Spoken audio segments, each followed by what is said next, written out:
All India Radio presents Morning News.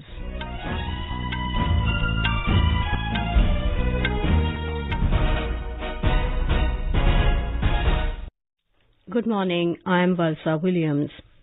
The headlines.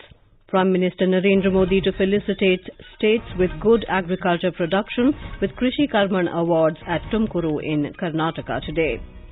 BJP starts contact campaign in Uttar Pradesh to clear misconceptions on Citizenship Amendment Act.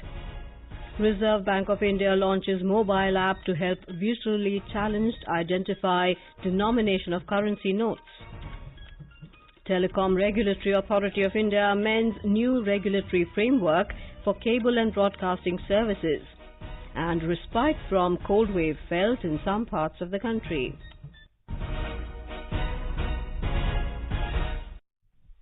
Prime Minister Narendra Modi will pay a 2-day visit to Karnataka from today.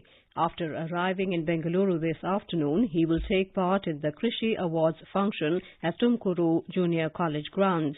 He will hand over Krishi Karman Award to 21 states that have recorded good agriculture production in various categories during the previous crop seasons. PM Modi will also distribute fishing equipment. In the evening, he will visit Defence Research and Development Organization (DRDO), where he will dedicate 5 DRDO young scientist laboratories to the nation. The Prime Minister will also address the scientists following a visit to the exhibits on innovative products developed by DRDO. Tomorrow, Mr. Modi will inaugurate the 107th National Science Congress in the University of Agricultural Sciences in Bengaluru. He will present various awards constituted by the Indian Science Congress Association.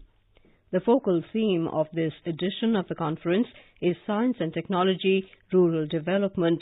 More from our correspondent. The Pride of India exhibition is one of the attractions during the science show. Over 130 participants are exhibiting technologies, machineries, equipments, and science models. Farmers Congress, being organized for the first time, will focus on innovation in the integrated agriculture and entrepreneurship, climate change, biodiversity, agrarian distress, rural bio-entrepreneurship, and policy issues. In the 3 technical sessions on agriculture, around 10 innovative farmers will present their views. ISCA has introduced a comprehensive mobile app ISC 2020 UASB to provide details on all the sessions. Sudhindra, AIR News, Bengaluru. The BJP state unit of Uttar Pradesh has started a 5-day interpersonal contact campaign in the state about the Citizenship Amendment Act. The party seeks to clear misinformation being spread by opposition parties. Our correspondent reports that it is telling people that the act is about giving citizenship to people and not taking it back from any Indian. More from our Lucknow correspondent. Party officials, public representatives and activists are visiting the homes of common people and apprising them about the Citizenship Amendment Act. Party's frontal cell activists are also communicating to the enlightened sections of society such as doctors, lawyers, professors, teachers and retired officials on the act. In charge of the party's Jan Jagaran Abhiyan in the state, Govind Narayan Shukla, has said the party aims to reach out about 1 lakh villages and 50 lakh families in the state to clear the illusion on CAA. MS Yadav, AIR News, Lucknow. In Maharashtra, party leaders of Maha-Aghadi Vikas Alliance, Shiv Sena, Congress and NCP held marathon meetings yesterday. They sought to finalize allocation of portfolios to the ministers. Our correspondent, quoting sources, reports that the leaders held several rounds of talks with Chief Minister Uddhav Thackeray during the day. The allocation of portfolios is expected to be announced today. All 3 parties are facing disgruntled leaders who were not inducted in the cabinet. Here is a report. Senior leaders like Ashok Chavan, Barasaheb Thorat, Vijay Wadettiwar, Nitin Raut from Congress, Jayant Patil and Ajit Pawar from NCP and Eknath Shinde from Shiv Sena met Maharashtra Chief Minister Uddhav Thackeray to discuss allocation of ministries in the Maharashtra cabinet. All the 3 parties are said to be facing resentment from its leaders not inducted in the cabinet. The allocation of ministries has almost been finalized and all the issues have been resolved. Yesterday's meeting also finalized the district guardian ministers and sitting arrangement of ministers at the state cabinet meetings. Sonali Gadara Patil, AIR News, Mumbai. The Reserve Bank of India launched a mobile app, Bani, to help visually challenged people identify the denomination of currency notes. The app, available both on Android and iOS, was launched by the RBI Governor yesterday. Bani, or Mobile Aided Note Identifier, enables the visually challenged to identify the denomination of a note and can also work offline. Through the downloaded app, users can scan notes using the camera, and audio output will give the result in Hindi and English. The Election Commission has launched a political parties registration tracking management system.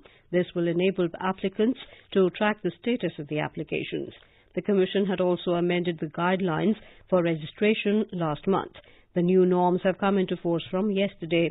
Under it, applicants that are putting up party registration from the 1st of this month will be able to track the application's progress.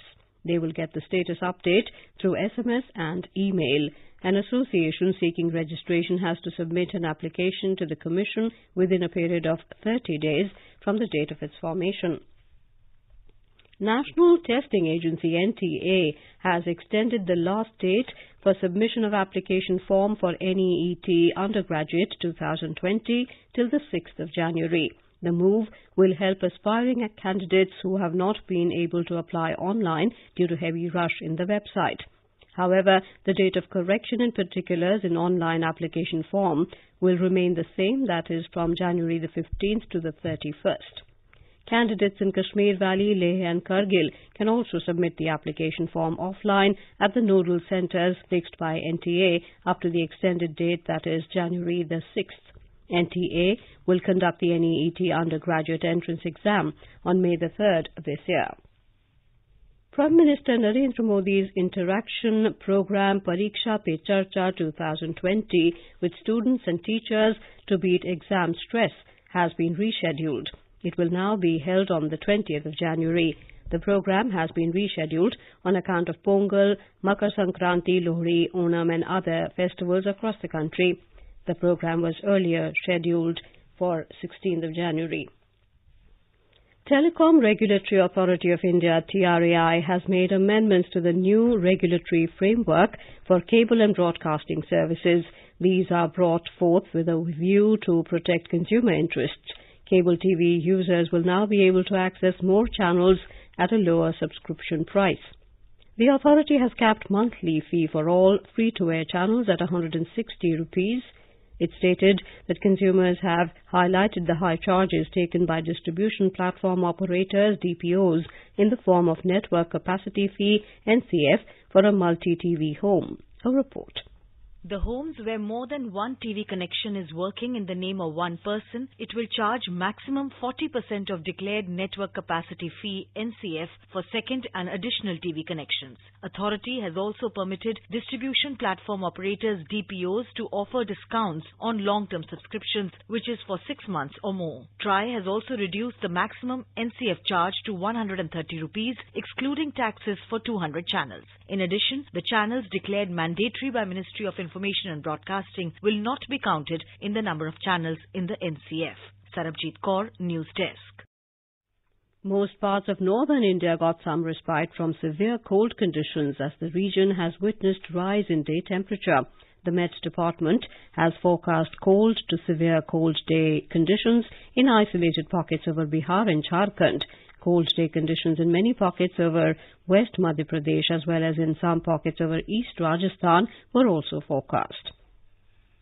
In the national capital, Delhiites continue to get a little respite from the severe cold weather for the second day today. The minimum temperature in the morning was recorded at 5.8 degrees Celsius. Yesterday, the maximum temperature also rose to above normal and settled at 20.5 degrees Celsius. The weatherman has predicted light rains in the city.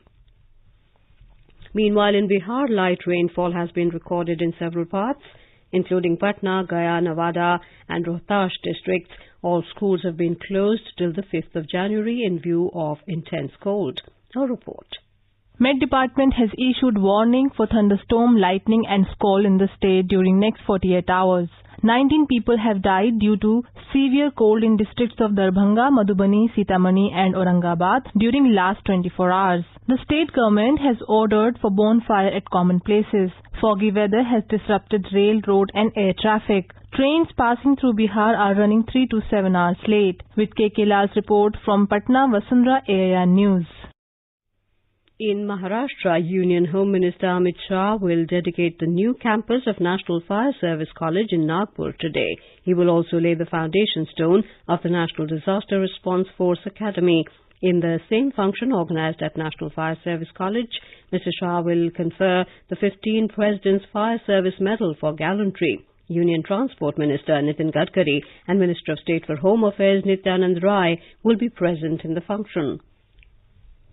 For the first time, India ranks among the top 10 in the Climate Change Performance Index (CCPI). The government also aims to increase share of non-fossil fuels to 175 gigawatts by 2022 and further take it to 450 gigawatts. Our correspondent takes a look at major initiatives taken by the Ministry of Environment, Forest and Climate Change.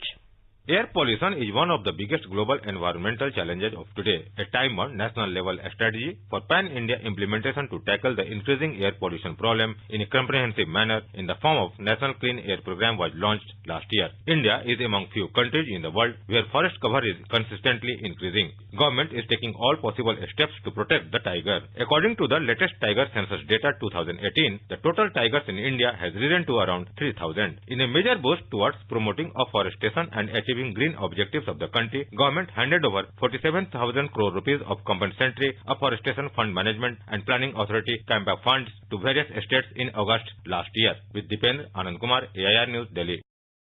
The National Green Corps scheme, which was closed for over a decade, has been revived for Jammu and Kashmir. The Environment Education, Awareness and Training Scheme of the Union Ministry of Environment, Forests and Climate Change for National Green Corps or Eco Clubs has been revived. The J&K Pollution Control Board, PCB, made efforts for the revival in the State Nodal Agency meet organized by the ministry at Kevadia in Gujarat. India and Pakistan exchanged lists of civilian prisoners and fishermen of the other country lodged in jails yesterday. External Affairs Ministry said this is in keeping with the provisions of the 2008 agreement under which such lists are exchanged on the 1st of January and the 1st of July every year. The birth anniversary of the 10th Sikh Guru, Guru Gobind Singh Ji, is being celebrated today. Guru Gobind Singh is considered to be one of the most celebrated of all Sikh Gurus. In a tweet, the President said, Guru Gobind Singh Ji devoted his life to serving the people and upholding values of truth, justice and compassion. President Ramnath Kovind and Vice President M. Venkaiah Naidu have greeted fellow countrymen on the occasion. And now for an overview of today's newspapers, it's over to Paul Thornton. Thank you, Valsa. Newspapers this morning focus on different stories. Won't copy models of the West, the Hindustan Times quotes India's first Chief of Defence Staff General Bipin Rawat. Peace on LAC can help solve border issue, the Hindu cites the new Army Chief, General Naravane. GST mop-up tops rupees 1 lakh crore second month in a row. Growth of 8.9% year-on-year is the lead in the Indian Express. New projects surge in December quarter, headlines the Business Standard. 5.5 lakh revelers flood city spots as temperature touches 20-day high, notes the Times of India. Of the capital on New Year's Day, getting sunny relief after coldest January morning in 7 years. And finally, DMRC to launch free Wi-Fi on Airport Express line from today. The first time such a facility is being provided on moving trains, writes the Hindustan Times. With that, it's back to you, Elsa. Thank you, Paul. And now, before we end the bulletin, the headlines once again. Prime Minister Narendra Modi to felicitate states with good agriculture production with Krishi Karman Awards at Tumkuru in Karnataka today. BJP starts contact campaign in Uttar Pradesh to clear misconceptions on Citizenship Amendment Act. Reserve Bank of India launches mobile app to help visually challenged identify